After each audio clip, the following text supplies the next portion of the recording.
I knew that Pastor Phil wouldn't be able to make visits and so on, and so I went to visit two of our widows in nursing homes, and I surely, as always, every time I walk out of the nursing home, I thank the Lord that I'm able to walk out of the nursing home, okay?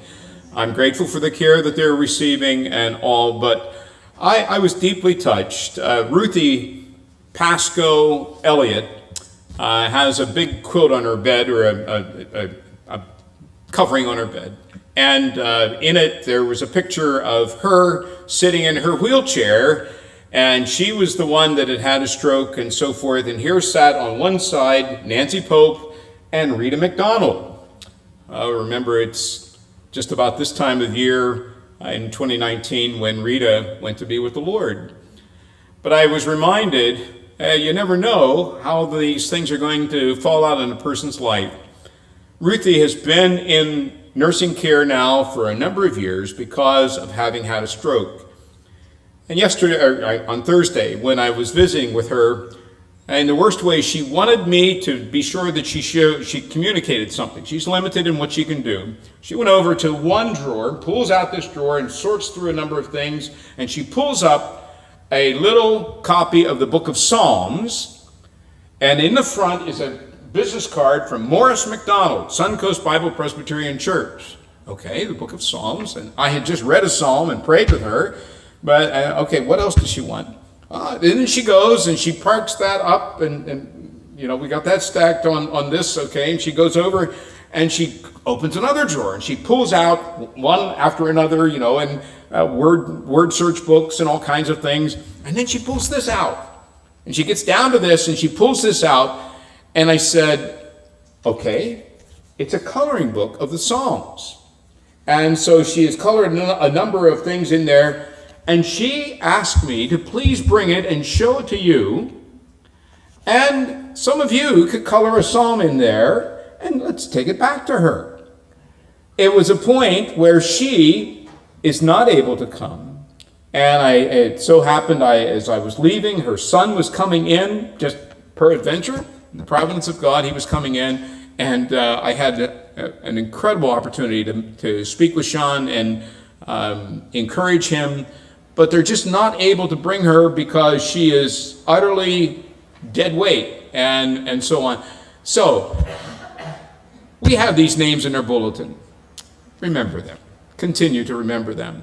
When we're giving as part of the ministry of the church, these folks are still they're very interested in what's happening. Betty Moravec, I got to see her and pray with her, and she's going to have a birthday. She's in her mid-90s. She's in her mid-90s. She's actually ahead of Valerie, okay, in the race to reach 100. And but please continue to remember them in prayer. And then I had sent out an email asking a number of you on Tuesday morning, I received word that my dear friend Palmer Robertson was hospitalized, short of breath, not able to function, and I pleaded with people to pray because he was to go in for an endoscopy and colonoscopy in Winston-Salem, North Carolina. He was not able to go to the big graduation last Saturday in Mississippi, where he was to receive an honorary doctorate. He's only 86, but he's still going on and seeking to serve the Lord. So I didn't hear anything. Oh yes, there was one other they were going to put a stent in his heart. And so I asked for people, and many of you, I wrote to you and asked you to please join us in prayer for Palmer Robertson, my dear friend. Yesterday morning I called and I was, no news, what's happening.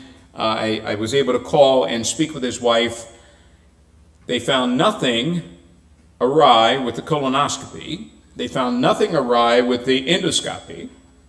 And then on Wednesday, they did a heart catheterization, and they were sure that he had blockage in his heart, except they found no blockage in his heart. Wednesday night, this is Wednesday morning, at 6 o'clock, they came for him to do the heart catheterization. Wednesday night, he was to have preached in Charlotte, North Carolina. He'd given a copy of the sermon to another man to read it for him. But instead, he looked at the doctor. He says, if there's no blockage, he said, how about if I can go and preach tonight? The doctor, the cardiologist, looked at him and said, I'd say go for it. He said, you have to lay still for 2 hours, but then you can go. He went to Charlotte, went from Winston-Salem, North Carolina, and if you're familiar with North Carolina, that's not just from here to St. Petersburg, okay? It's a hike.